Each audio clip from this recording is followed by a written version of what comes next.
The warning came on a Tuesday morning, detected by the Deep Space Monitoring Station orbiting Neptune. The signal was clear and unmistakable. A massive fleet was heading toward Earth, moving through space at speeds that made human technology look like children's toys. The fleet belonged to the Dominion, and they had sent their message ahead of their arrival. Captain Hand stood on the bridge of the Earth Defense Force flagship called Indomitable, staring at the translation of the message displayed on the screen before him. The words were simple and cold. "Surrender your world within 6 months, or we will take it by force. Resistance is pointless. You are the 248th system we have claimed. You will not be the last." Was 50 years old, with gray streaks in his black hair and tired eyes that had seen too much death. He had lost his wife and daughter in the colony wars 15 years ago, when human settlements on Mars fought against Earth governments for independence. That war had taught him that humanity was very good at killing itself. Now he would have to use those same skills against something from beyond their solar system. "How long do we have?" he asked his second officer, a young woman named Lieutenant Park who looked too young to be wearing a military uniform. 6 months until they reach Earth's orbital space," she replied, her voice steady despite the fear in her eyes. "But their scout ships will be here in 3 weeks. They want to see what we have before the main fleet arrives." Nodded slowly. 3 weeks to prepare for the scouts, 6 months to prepare for the end of the world. It was not enough time, but it was all they had. On Earth, in the Capitol building in Seoul, President Moon-jae was facing the worst crisis any human leader had ever confronted. At 38 years old, he was the youngest president Earth had ever elected, chosen because people wanted fresh ideas and new energy. Now he wished someone older and wiser was sitting in his chair. The conference room was filled with representatives from every major nation on Earth. They were arguing, as humans always did when faced with danger. Some wanted to surrender immediately. Others wanted to fight. A few suggested trying to run, loading as many people as possible onto colony ships and fleeing into deep space. "We cannot win against them," said the Chinese premier, an elderly man who had survived 3 previous wars. "They have conquered 247 star systems. They have technology we cannot match. Surrender is the only logical choice." "Surrender means slavery," replied the American president, a woman with steel in her voice. "Or worse, extinction. These aliens do not negotiate. They conquer. I say we fight." President listened to them argue for 2 hours before he finally stood up and silenced the room with a single gesture. "We will fight," he said quietly. "Not because we can win, but because we are human. We have never bowed to conquerors. We will not start now." The room fell silent. Some nodded in agreement. Others looked at him like he was insane, but the decision was made. In a small laboratory buried deep beneath the streets of Tokyo, Doctor was studying the message with an intensity that worried her assistants. She was Earth's chief, an expert in alien languages, even though humanity had never actually met aliens until 3 months ago when the first probe entered the solar system. Was 35, brilliant, and haunted by the memory of failed first contact missions she had trained for but never got to use. Humanity had always been alone in the universe, or so they thought. Now they knew better, and she wished they did not. She had noticed something strange in the message that no one else had caught. Hidden in their communication patterns, buried beneath the arrogant words of conquest, was something that looked like fear. They were using language protocols that suggested urgency, almost desperation. They wanted to conquer Earth quickly, as if they were racing against some deadline. "There is something here," she muttered to herself, scrolling through linguistic analysis data. "They are afraid of something, but what?" Her assistant, a young man named who had just finished his doctorate, looked over her shoulder. "Afraid? They have conquered 247 worlds. What could they possibly fear?" Did not answer because she did not know, but she kept digging through the data, looking for clues. 3 weeks passed quickly. The scout ships arrived exactly when they said they would. There were 12 of them, small but deadly, equipped with weapons that could level cities in seconds.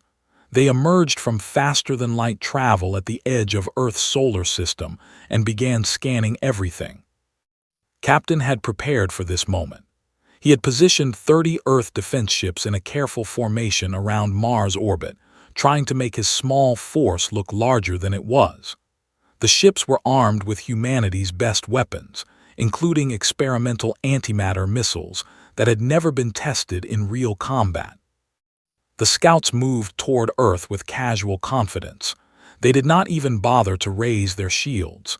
To them, humanity was just another primitive species waiting to be conquered. They had done this 247 times before. They knew how it would end. They were wrong. When the scouts reached Mars' orbit, gave the order to fire. 30 human ships launched everything they had at once: antimatter missiles, nuclear torpedoes, kinetic projectiles fired at relativistic speeds. The scouts, caught by surprise without shields raised, were torn apart in seconds. 11 of them exploded in brilliant flashes of light. Only one escaped, jumping back into faster-than-light travel with severe damage. On the bridge of the Indomitable, watched the destruction with grim satisfaction. "Send a message to Earth," he said. "Tell them we hurt them. Tell them humanity can fight back." But even as he said it, he knew the truth. They had won a small battle against scouts. The real war had not even begun. The main fleet was still coming, and it would not be caught by surprise. Doctor received the battle reports and immediately noticed something important. The scouts had not behaved like conquerors who expected easy victory. They had approached Earth's space quickly, almost carelessly, as if they wanted to finish their mission as fast as possible. And when the one surviving scout ship sent its report back to the main fleet, intercepted and partially translated it. The message contained words she did not expect: silent ones, forbidden sector, yellow sun warning. They were talking about something connected to Earth, something ancient and dangerous, something that scared them. She immediately contacted President and Captain with her findings. "They are not just conquering us for resources or territory," she told them over the secure communication channel. "They are trying to eliminate us before something happens, before we become something they fear." "What do we become?" asked. Looked at her data for a long moment before answering. "I do not know yet, but whatever it is, they are willing to sacrifice a significant portion of their fleet to stop it. They think we are dangerous. They just do not know that we already are." Doctor had not slept in 48 hours. Her office in Tokyo was covered with papers, screens displaying alien text, and empty coffee cups. She had become obsessed with understanding why they seemed afraid of Earth, and slowly, piece by piece, she was finding answers that terrified her. The breakthrough came from an unexpected source. Commander, head of Earth's military intelligence, had led a successful hacking operation against the communication network. The aliens had assumed humanity's computer technology was too primitive to breach their systems. They had underestimated human creativity and desperation. His team had stolen thousands of files from historical archives. Herself was a mystery to most people who worked with her. She was 42, cold, calculating, and completely ruthless when it came to protecting Earth. She had authorized operations that would have shocked civilians, including the use of captured technology in ways that violated several international treaties. But President let her do her work because Earth needed people willing to make hard choices. When she arrived at its laboratory with the stolen files, she carried them on an isolated data drive that had never touched any network. "This is everything we could get before they caught us," said, placing the drive on his desk.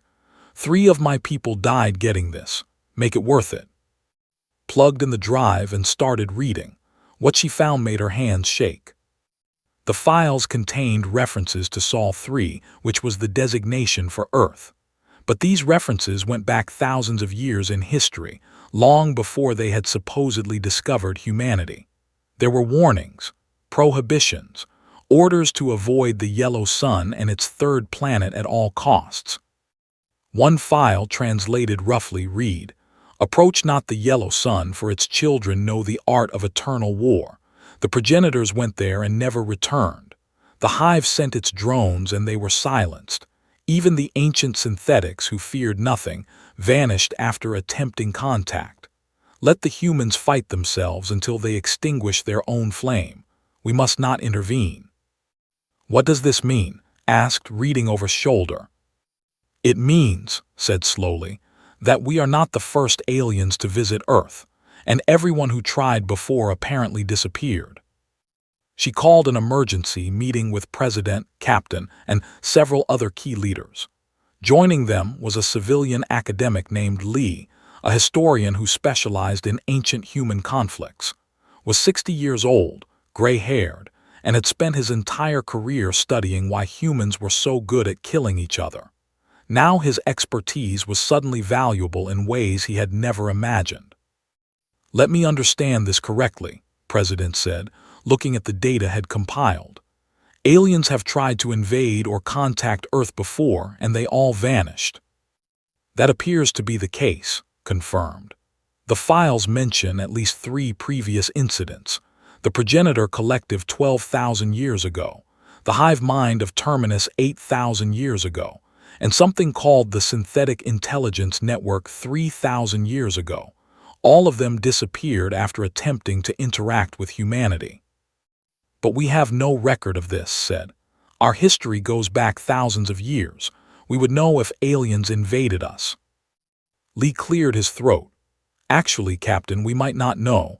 I have been reviewing ancient human texts and archaeological records. There are gaps, strange events that our ancestors could not explain, mass disappearances of entire civilizations, technological jumps that should not have been possible. What if humanity encountered these aliens, fought them, won, and then forgot?" "How do you forget an alien invasion?" asked skeptically. "Because we won so completely that they left no trace," replied.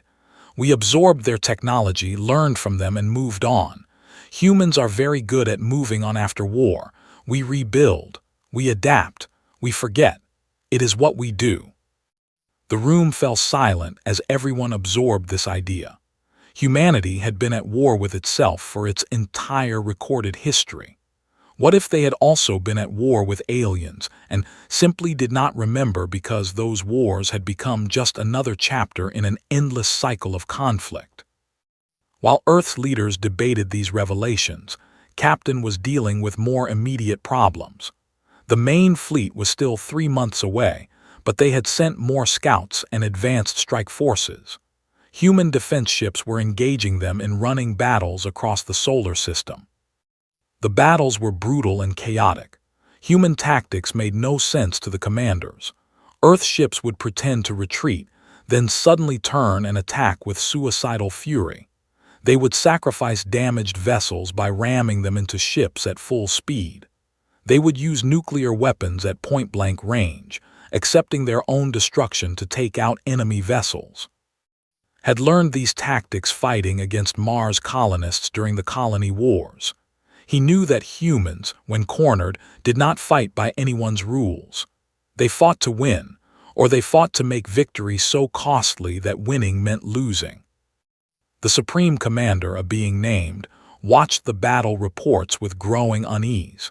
He was aboard the command ship of the main fleet, still months away from Earth, had conquered 43 star systems personally in his 200-year career. He had seen every type of resistance, but he had never seen anything like this. "They are insane," his tactical officer reported. "They sacrifice 3 ships to destroy one of ours. They use weapons that harm themselves. They do not retreat when they should. Standard behavioral models do not apply." Studied the data carefully. Casualties were 3 times higher than projected for this phase of the invasion. At this rate, conquering Earth would cost 40% of his fleet even before they reached the planet itself, and the humans would fight even harder as they got closer to their home world. For the first time in his long career, began to wonder if the ancient warnings in the archives might be true. Maybe the humans really were different. Maybe they really were dangerous in ways his people had forgotten how to be. Back on Earth, President was preparing to do something unprecedented. He was going to send a message to the entire galaxy, not a plea for help, not a surrender, a warning. We are going to tell them exactly what we are, explained to his cabinet.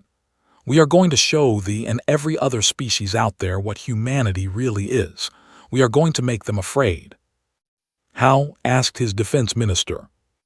By showing them our history, replied, all of it. Doctor and Lee worked together to compile the message. They gathered everything. Military records going back 15,000 years, casualty statistics from every major war, footage of weapons testing, from the first stone tools to antimatter bombs, cultural archives showing how every human civilization glorified warriors and celebrated battle, psychological studies demonstrating humanity's capacity for sacrifice, revenge, and total war. The message was not designed to make humans look good. It was designed to make humans look terrifying. Commander added her own touches. She included classified files showing Earth's doomsday weapons, devices that could destroy the entire planet if activated, biological weapons that could wipe out all life, artificial intelligence systems designed specifically to prosecute eternal war even if all humans died. Are you sure about this? Asked privately. Once we send this, there is no taking it back. The galaxy will know what we are. They need to know, replied. They think they are conquerors. They have taken 247 worlds, but humanity has fought 15,000 wars on one planet. We have killed over 1 billion of our own people in conflicts throughout history. We have built weapons capable of destroying our own sun. And we did all of this to each other before we ever met another species. The need to understand what they are facing. This is not their 248th routine conquest. This is the day they picked a fight with a species that has been preparing for war since we learned to walk upright. The message was broadcast on every frequency humanity could generate. It reached not just the fleet but every listening station within 500 light years. Within days, it had been received by dozens of alien species. The galaxy's reaction was immediate and severe. Multiple species issued emergency declarations quarantining the Sol system. The Conquered of Free Worlds, a loose alliance of peaceful species, held emergency sessions to debate whether humanity was too dangerous to allow survival. 3 expansionist empires that had been planning to move into human space after the finished, their conquest immediately reversed their plans and pulled back their forces. But the most important reaction came from themselves, received the message and watched it in its entirety. He watched footage of human wars. He saw the weapons. He read the statistics. And he finally understood why the ancient warnings existed. Humanity was not dangerous because they were strong or advanced. They were dangerous because they could not stop fighting. War was not something they did. It was what they were. The message reached every corner of known space within 2 weeks. Alien civilizations that had existed for thousands of years watched in horror as humanity displayed its violent history like a badge of honor. They saw the wars. They saw the weapons. They saw the casual way humans talked about extinction-level destruction. Ambassador Park was chosen to deliver the verbal portion of Earth's message to the galaxy. She was 55 years old, a career diplomat who had spent 30 years negotiating peace treaties between Earth nations. Now, she would use those same skills to declare war on anyone who threatened humanity. She stood before a camera in Geneva, wearing a simple black suit, her gray hair pulled back severely. Behind her was a display showing Earth from space, beautiful and blue. She spoke in a calm, measured voice that somehow made her words even more frightening. To the Dominion and all who witnessed this transmission, she began. You call yourselves conquerors. You have taken 247 worlds. We acknowledge this is impressive by your standards. However, we feel it is important that you understand what you are attempting to conquer. She paused, letting her words sink in before continuing. Humanity has fought more than 15,000 documented wars on a single planet. We have killed over 1 billion of our own species in these conflicts. We have invented weapons capable of destroying all life on Earth dozens of times over. We have created diseases designed specifically to kill humans. We have built machines that can prosecute war even after every human is dead. We have written songs and poetry celebrating death in battle. We have religions that promise paradise to those who die fighting. We have philosophers who argue that war is the natural state of humanity and peace is merely preparation for the next war. She stepped closer to the camera. You threaten us with extinction. We have nearly accomplished extinction ourselves at least 12 times in our history. We stopped not because we could not do it, but because we were not finished fighting each other yet. You are not our first existential threat. You are not even the most dangerous threat we have faced. You are merely the latest. Park's voice grew colder. The Dominion has conquered 247 worlds over 1,000 years. Humanity has been at war with itself for 15,000 years. You have fought to expand your empire. We have fought because fighting is what we do. You see war as a tool. We see war as a natural state of existence. You are soldiers. We are war itself. She delivered the final warning. If you come to Earth, we will fight you. If you destroy our cities, we will fight you from the ruins. If you kill 90% of our population, the remaining 10% will continue fighting. If you hunt down every last human on Earth, our colonies will return for revenge. If you somehow manage to exterminate our entire species, the weapons we leave behind will continue the war in our absence. We have designed it that way, because we are human and we do not know how to stop. The transmission ended. Park sat down and allowed herself to shake for just a moment. She had just painted humanity as the most dangerous species in the galaxy. She hoped it would be enough to make them think twice. The reaction was immediate and severe. On a space station called the Concord, representatives from 43 alien species gathered in emergency session. They were the peaceful species, the ones who had built civilization on cooperation and mutual benefit. They watched Earth's message with growing horror. An observer named a being that looked like a crystalline spider spoke for many when it said, "We cannot allow this species to spread. They are too dangerous, too violent. They must be contained or eliminated before they become a threat to everyone." Other species agreed. Some argued for immediate military action. Others suggested a permanent blockade of human space. A few proposed trying to modify human psychology through genetic engineering or cultural intervention. But there were also voices of caution. An ancient being called, who had lived for 3,000 years and seen many species rise and fall, spoke in a voice that sounded like wind through caves. "You speak of containing them as if that is possible," said. "You speak of eliminating them as if that is wise. I was alive 3,000 years ago when the Synthetic Intelligence Network attempted to infiltrate Earth. The synthetics were the most advanced artificial intelligence ever created. They could hack any system, control any machine, infiltrate any network. They sent their drones to Earth to assimilate humanity's primitive computer systems. The synthetics never returned. Every single one of their drones went silent. To this day, no one knows what happened to them." The chamber fell silent. "I suggest," continued, "that we consider the possibility that humanity has survived this long precisely because they are what they claim to be. Perhaps it is not humanity that should fear the galaxy. Perhaps it is the galaxy that should fear humanity." Meanwhile, the fleet was 2 months from Earth. Supreme Commander sat in his command chamber, reviewing battle projections for the 100th time. The numbers were not good. His tactical computers had run every simulation. To conquer Earth would cost 78% of his fleet. The surviving humans would scatter to their colonies and wage guerrilla warfare for generations. The resource cost would bankrupt the Dominion. Other conquered species would see weakness and rebel. But his orders were clear.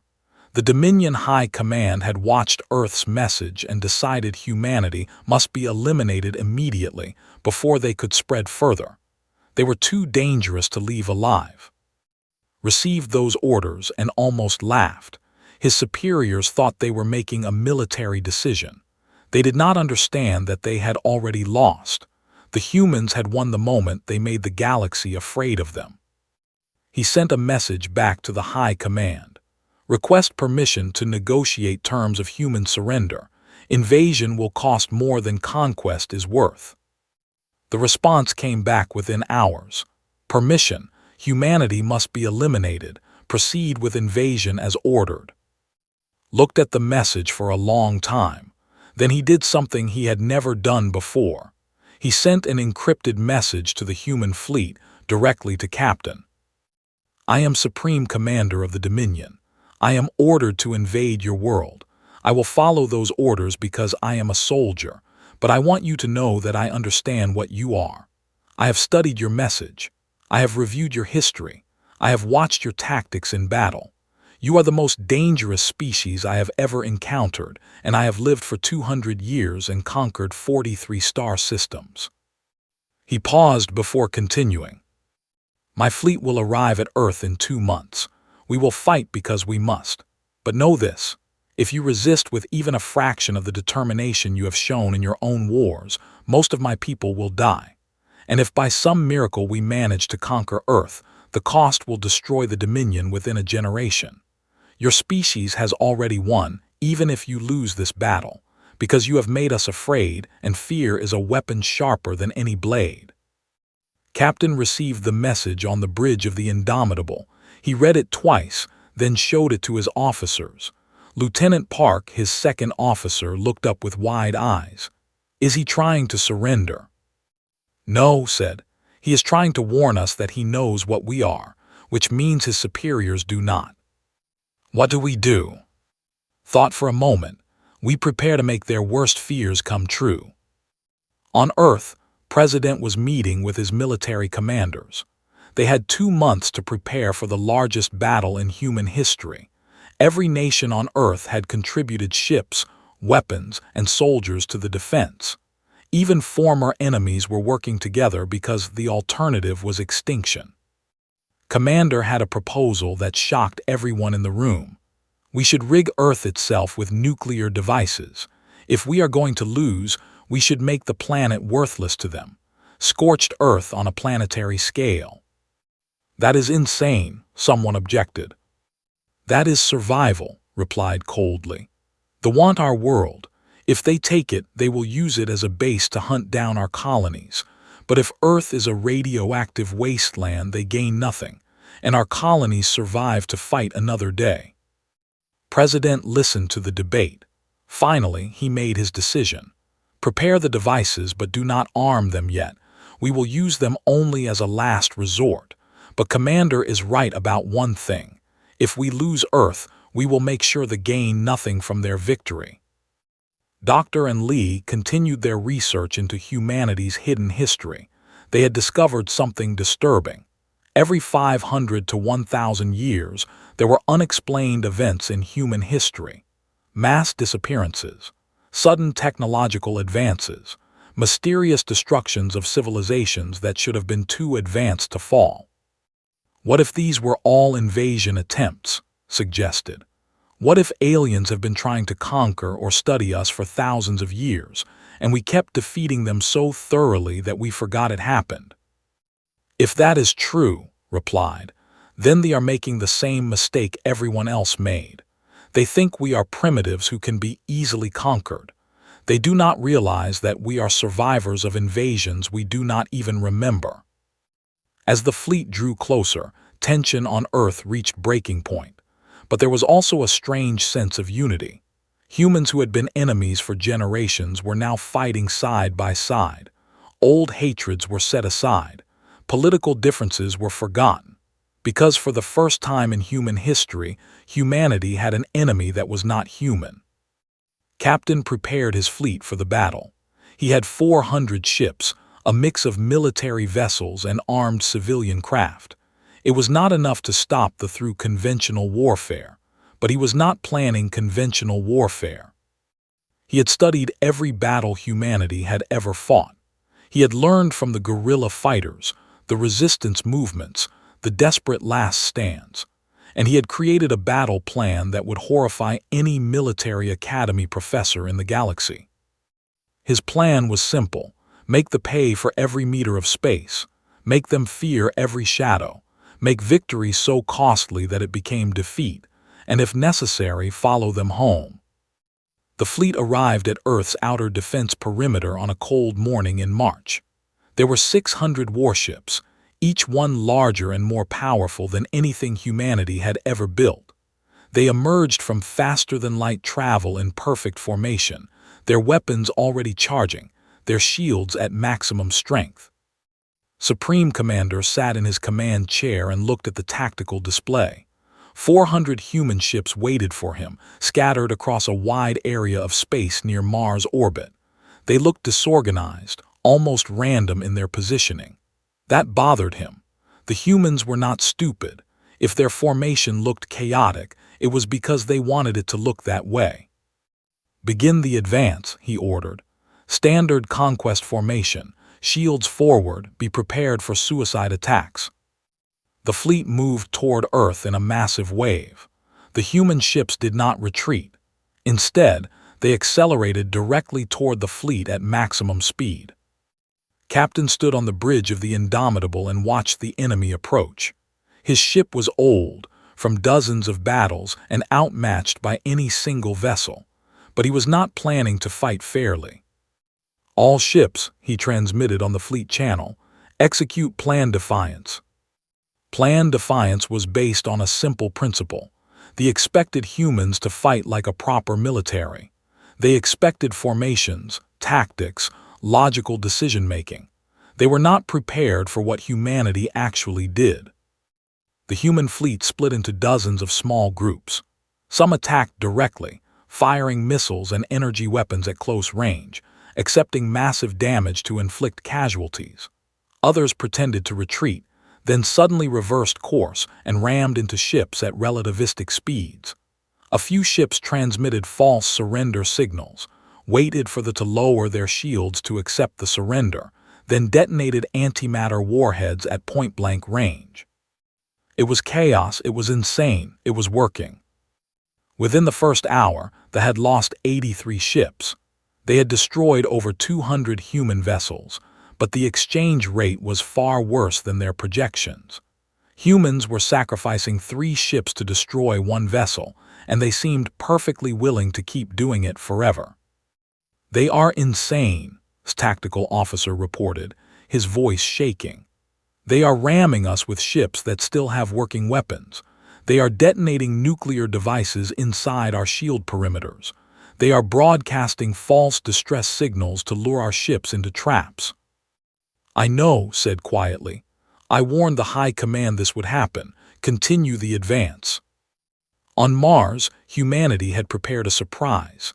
The colony had been evacuated weeks ago, but the evacuation was a lie. Mars was now a giant trap, filled with automated weapons, booby traps, and soldiers who had volunteered for a one-way mission. When the fleet passed Mars' orbit, the planet opened fire. Missiles launched from hidden silos, energy weapons fired from underground bunkers, mines that had been placed months ago activated and drifted into the formation before detonating. But the worst surprise came from Major and his fighter squadron. They had been hiding in Mars' orbital debris field, their ships powered down, invisible to sensors. When the enemy fleet passed, they launched. Was 32 years old, a fighter pilot who had scored 18 kills in battles against scouts. He knew this would be his last mission. His fighter carried 2 antimatter warheads and barely enough fuel to reach the command carrier. He did not need return fuel. He was not planning to return. "Red Squadron," he transmitted to his pilots. "This is what we trained for. This is what we volunteered for. We are going to punch a hole through their fleet and we are not coming back. For Earth, for humanity, for everyone we love." His squadron, 60 fighters strong, accelerated to maximum speed and drove straight into the heart of the fleet. They fired their weapons at anything that moved. When their ammunition ran out, they used their fighters as kinetic weapons, ramming into enemy ships at speeds that vaporized both vessels instantly. Himself made it all the way to the command carrier. He dodged defensive fire, took hits that should have destroyed his fighter, and kept going through sheer determination. At the last moment, he armed both antimatter warheads and flew directly into the carrier's shield generator. The explosion was visible from Earth. The command carrier's shields collapsed, and for 30 seconds it was vulnerable. That was all the time human artillery on Mars needed. They fired everything at once, and the command carrier took devastating damage. Survived only because he was in the armored command chamber deep inside the ship. But half his command staff died instantly. His ship was crippled. And worse, the humans had proven they could hurt even his largest vessels. He transferred his flag to a secondary command ship and assessed the situation. They had destroyed 300 human ships, but they had lost 150 vessels, including the primary command carrier. The exchange rate was unsustainable. "Status report," he demanded. 68% of fleet combat effective, his new tactical officer reported. Human forces reduced to approximately 100 ships, but they are not retreating. They are reforming for another attack. Looked at the tactical display and saw that his officer was right. The remaining human ships were not running. They were grouping together near Earth's moon, preparing for another suicidal charge. "They will not stop," said, more to himself than to his crew. "We can kill 90% of them and the rest will keep fighting. We can win every battle and still lose the war." On Earth, President was watching the battle unfold through long-range sensors. The casualties were horrific. 300 ships destroyed meant over 100,000 human deaths. But they were bleeding too, and that was what mattered. Commander approached him with a grim expression. "They are advancing toward Earth orbit. We have maybe 6 hours before they can start bombardment. I recommend we activate the Planetary Defense Network." The Planetary Defense Network was humanity's last line of defense. Every major city on Earth had been equipped with anti-orbital weapons. It would not stop the fleet, but it would make landing forces almost impossible. And it would ensure that conquering Earth would cost the everything. "Activate it," ordered, "and prepare the nuclear devices. If they reach the surface, we will make the planet worthless to them." Doctor had been monitoring communications throughout the battle. She noticed something important. The aliens were talking among themselves with increasing urgency. They were questioning their orders. Some ship commanders were suggesting retreat. She contacted Captain directly. "Captain, they are breaking, not physically but mentally. They came here expecting an easy conquest. We have shown them that conquering Earth will destroy them even if they win. Push harder. Make them fear every minute they stay in our space." Understood immediately. He gathered the remaining human ships and addressed his fleet one last time. "We have lost many friends today," he said, his voice carrying to every surviving ship. "We will lose more before this is over, but look what we have accomplished. They came here with 600 ships. They have less than 400 now. They came here expecting to add Earth to their list of conquests. Instead, they have found their graveyard." He paused.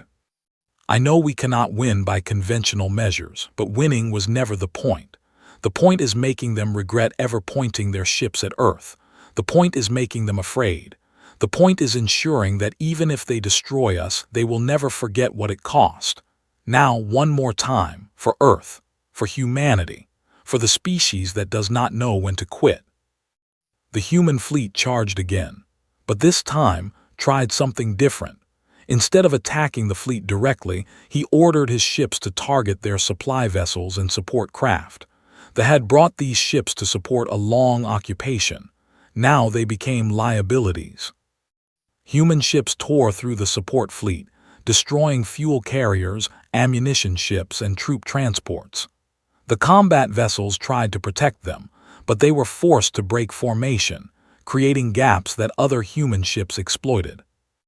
In the chaos, made a decision that would become legendary. The Indomitable had taken massive damage. Its weapons were mostly destroyed.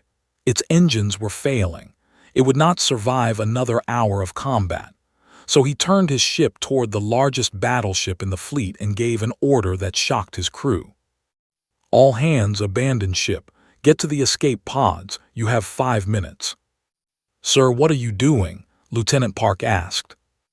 Winning, replied. Now get off my ship, that is an order. But his crew refused. Lieutenant Park disabled the evacuation alarm and turned to face her captain. With respect, sir, we are not leaving. If you are ramming that battleship, we are coming with you. Looked at his crew. They were young, too young to die, but they had made their choice. He nodded slowly. Very well. All power to engines. Set collision course with that battleship. And someone please make sure this is being recorded. I want the galaxy to see what humanity does. The Indomitable accelerated toward the battleship, which was 3 times its size. The aliens fired everything they had, but the human ship kept coming, absorbing damage that should have destroyed it 10 times over. At the last second, activated the ship's antimatter reactor overload. The explosion was massive, tearing through both ships and taking out 4 other vessels that were too close. Captain Han died instantly, along with his entire crew, but his sacrifice broke the formation and their will to fight. Watched the Indomitable's final charge and finally understood what he was facing. These humans did not fight to win.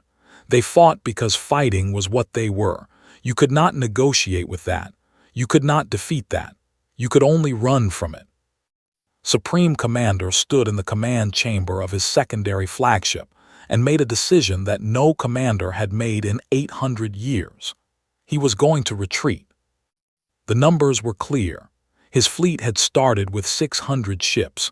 He now had 347 combat-effective vessels. The humans had started with 400 ships and had fewer than 30 left. By any logical measure, he had won. But understood what his superiors did not. He had not won anything. He had lost the moment he entered this system. Because even if he destroyed every human ship, even if he bombarded Earth into rubble, the cost would cripple the Dominion. And the human colonies would survive, carrying with them the knowledge of how to defeat forces.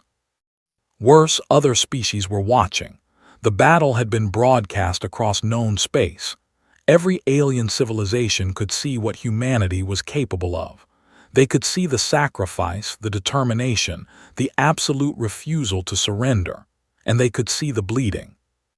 Prepare the fleet for faster-than-light retreat, ordered. His officers stared at him in shock. Sir, we have them beaten. We just need to press forward and bombard the planet. No, said firmly.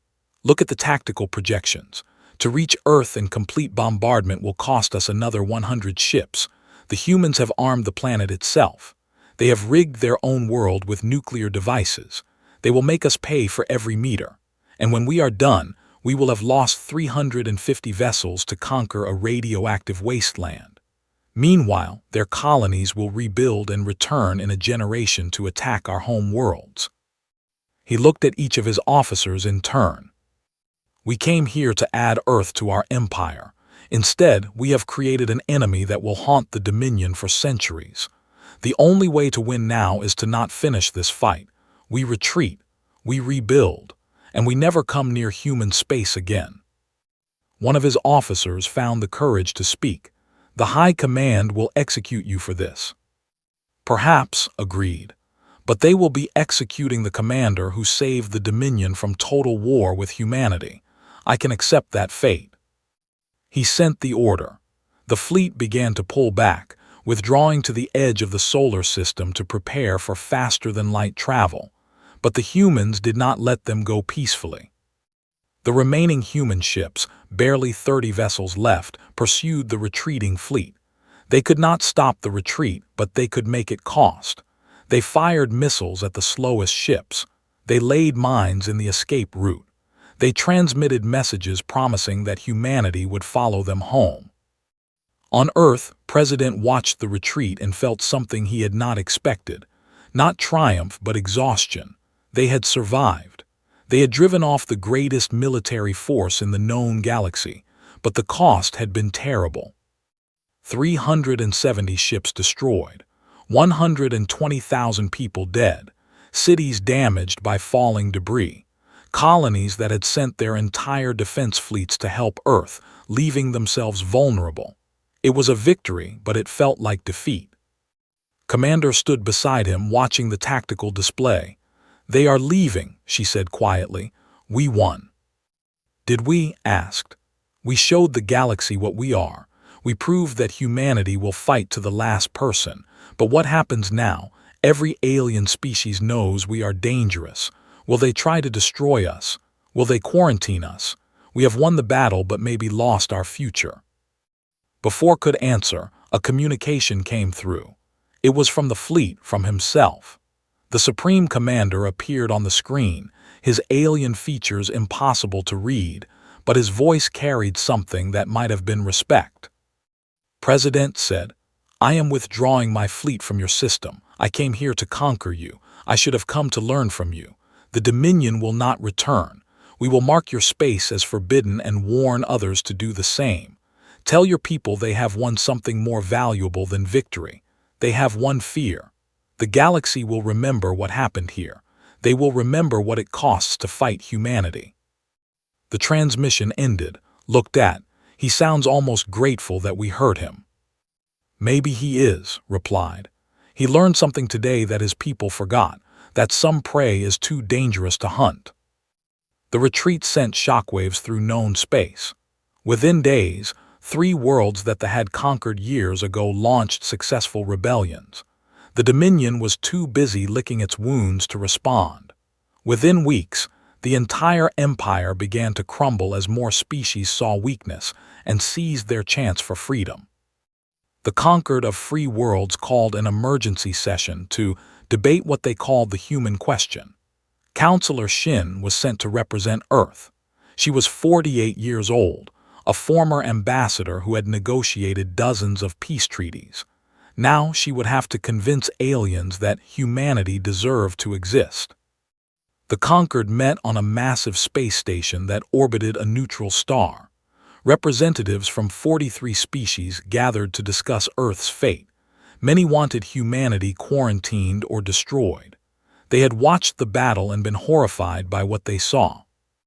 "They are too violent," argued one representative, a being that looked like floating crystal. "They will spread across the galaxy and destroy everything in their path. We must contain them now, while we still can." Others agreed. Species after species stood up to condemn humanity's violent nature, their willingness to sacrifice everything, their complete disregard for the normal rules of warfare. Then spoke. The ancient being had lived for 3,000 years and seen civilizations rise and fall. Its voice filled the chamber like distant thunder. "You speak of containing humanity as if you have the power to do so," said. "You speak of destroying them as if that is possible. I have lived long enough to see 3 species try to conquer or eliminate humanity. The progenitor collective 12,000 years ago, the hive mind of Terminus 8,000 years ago, the synthetic intelligence network 3,000 years ago. All of them were more powerful than humanity. All of them are now extinct. Humanity remains." The chamber fell silent. "I propose," continued, "that we stop thinking of humanity as a problem to be solved and start thinking of them as a reality to be accepted. They exist. They are dangerous, but they are also survivors. Perhaps instead of trying to destroy them, we should consider what it would mean to have them as allies." Counselor Shin stood to address the conquered. She had prepared a speech, but looking at the faces around her, she decided to speak from her heart instead. "You have watched us fight," she said. "You have seen what we are willing to do to survive. You are afraid of us, and you should be. We are a dangerous species. But you are thinking about this wrong. You are wondering if you should destroy us before we become a threat. You should be wondering what threatens you that humanity could help destroy. She let that thought settle before continuing. Humanity has fought 15,000 wars among ourselves. We know violence in ways you cannot imagine. We understand conflict that you have forgotten how to fight. When the next great threat comes to this galaxy, and there is always a next threat, you will need soldiers who know how to fight impossible wars. You will need people who refuse to surrender. You will need humanity. She paused. We are not asking to join your conquered. We are not asking for your approval. We are informing you that we exist. We will continue to exist, and you need to decide if you want us as friends or not, because we have already decided we are done being victims. Learned this lesson. You can learn it peacefully, or you can learn it the hard way. The vote was close. After 3 days of debate, the conquered agreed to extend associate membership to humanity. Earth would be recognized as a legitimate civilization. Human expansion would be monitored but not blocked.